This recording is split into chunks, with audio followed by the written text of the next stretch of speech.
So naganap na po kanina mga idol ang official and final weigh-in nila Bruce Shushu Carrington at Rene Palacios ng bansang Mexico na ginanap po kanina sa Cleveland, Ohio. So dahil po sa nangyaring weigh-in na yan ng dalawa mga idol, tumimba nga po itong si Rene Palacios sa timbangan ng 125.7 pounds.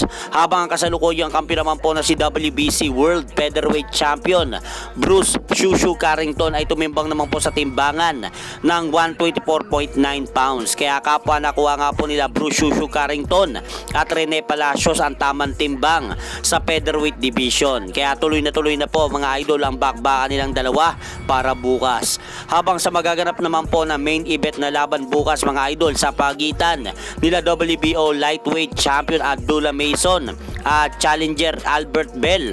Tumimba nga po itong challenger na si Albert Bell sa timbangan ng 134.9 pounds. Habang ang kasalukuyang WBO World Lightweight Champion na si Abdullah Mason mga idol ay tumimbang naman po sa timbangan ng eksaktong 135 pounds. Kaya handang-handa na rin po bukas ang magaganap na laban nila Abdullah Mason at Albert Bell na gaganapin sa Cleveland, Ohio. Kaya abangan po natin ang mga magaganap na laban na yan bukas mga idol. At sa kabilang banda naman mga idol, kasalukuyang pong nasa kampo ni Errol Spence Jr. itong tumalo at nagpabagsak kay WBC World Super Welterweight Champion na towering Inferno Sebastian Pondora na si Brian Mendoza upang tulungan po nito si former Unified World Welterweight Champion Errol The Truth Spence Jr. sa kanyang nalalapit na laban kay Team Su ngayong darating na July 25 sa bansang Sydney, Australia.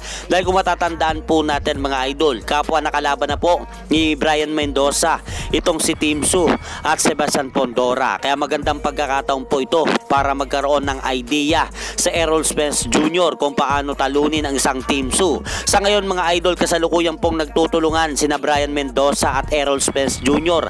sa sparring sa boxing gym na pinaglalaroan nila ngayon sa bansang Amerika.